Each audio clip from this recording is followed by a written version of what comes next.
Bonjour les enfants, c'est papa. Ce message de lundi, il est pour tous les maîtres chanteurs. Si quelqu'un croit qu'il se lève de chez lui pour sauver le Cameroun, pour faire plaisir à Kamto, qu'il reste chez lui. Si quelqu'un croit que se lever, c'est pour faire plaisir à Kamto, qu'il reste chez lui. Vous ne pouvez pas ouvrir la porte du chantage, celle qui consisterait à affaiblir le président élu Maurice Kamto. Je trouve ça très malsain et très maladroit. Laissez les fous de Kamto tranquilles. Laissez les talibans de Kamto tranquilles. En plus de 15 ans de lutte, je ne me suis jamais battu contre le régime Biya, Paul Biya. Je ne me suis jamais battu contre un homme. Je me suis battu contre l'homme-lion. Je me suis battu contre le Nomgi, le Sphinx, l'homme-dieu, et au final contre une photo. Je n'ai pas croisé un homme au Cameroun capable de tenir tête à l'homme-lion, le Nomgi, le Sphinx, le dieu des hommes, et à une photo, avant que n'arrive Maurice Kamto. Je n'ai pas croisé un homme capable d'être solide, simplement parce qu'ils étaient trop des hommes et se battaient contre des dieux. Parce que Paul Biya, au Cameroun, est considéré comme un dieu. Et pour combattre un dieu, il faut un autre dieu. Croyez-moi. Croyez-moi. Et quand je vois des gens dire aujourd'hui, non, il ne faut pas, je ne sais pas ce qu'ils appellent vénérer Kamto, ça va faire que les gens ne se mobilisent pas autour. Vous vous mobilisez pour Kamto. Vous vous levez pour Kamto. Ces grands politiciens qui aujourd'hui disent que si les fous de Kamto que nous sommes, nous nous mobilisons derrière lui, nous aspirons même son énergie à lui pour être fort. S'ils pensent que non, on doit s'arrêter, ce n'est pas parce qu'on est arrivé à ce stade de la lutte. Si on est arrivé à ce stade de la lutte, c'est parce qu'on a cogné dur, les gars. Si on est arrivé à ce stade de la lutte, c'est parce qu'on a mené la lutte à armes égales. Parce que pour une fois, on a eu un chef qui nous a amenés à armes égales. Parce qu'on a pu secouer. Première remarque, petite remarque. Chaque fois que Kamto a dit quelque chose, c'était toujours à Tanganji. Il est où? Il menaçait Kamto avec la force de l'État. Il est où? Aujourd'hui, vous ne vous demandez pas pourquoi c'est que c'est Famandongo qui vient signer en mode RDPC. Maintenant, ce n'est plus l'État qui se bat contre Kamto, c'est le RDPC. C'est une victoire.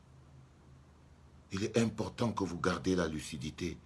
Je ne suis pas de ceux qui pensent qu'il faille élever les hommes au rang de Dieu. Mais je suis de ceux qui pensent qu'il faut que les hommes se mettent au niveau de la lutte qui est la leur. Donc, arrêtez le chantage. Arrêtez le chantage. Laissez les fous de Kamto tranquilles. Si après les gens ne se mobilisent pas, laissez tomber, que tout le monde meure. Parce que ce que vous faites aujourd'hui a pour but d'affaiblir Maurice Kamto. Mais c'est de lui dont le gouvernement a peur. Le gouvernement n'a pas peur de Nkwagne. Le gouvernement n'a pas peur de bébé Joufflu et Joshua aussi. Le gouvernement n'a pas peur de Ndjekam Djamani et tout ça. Parce que quand ces gens parlent, jamais le gouvernement ne réagit. La seule personne qui fait peur au gouvernement camerounais, c'est Maurice Kamto. Parce qu'il représente le peuple. Parce qu'ils sentent et voient avec la force qu'il a cette légitimité. Et ils essayent de vous faire douter. Ils essayent de vous démobiliser. Et vous tombez dans ce piège. Ils vous amènent des concepts intellectuels du genre, non, les concepts, l'alternance et Kamto, les machins, trucs comme ça, que je ne partage pas fondamentalement, mais qui existent. Mais qui existent. Il y a des gens de RDPC, ils sont des biaïstes. Ils sont des biaïstes. Ils ont même créé un culte. On ne lutte pas avec des gens comme ça, sans avoir la même force. Donc, Il faut faire la différence entre le moment où on est dans la lutte et le moment où on est dans la reconstruction. Pour le moment, on est dans la lutte. Notre champion, celui qui fait le bras de fer à notre place, qui porte notre souffrance, c'est le président élu Maurice Kamto. Celui qui symbolise notre soif de liberté, notre fer, le fer de notre lance, c'est Maurice Kamto. Et si aujourd'hui, on n'arrive pas à en être fier, parce qu'il y a des ouvriers de la 11e heure, intellectuels, qui viennent d'arriver et qui estiment que nous sommes des fous. Nous sommes des va-je-va.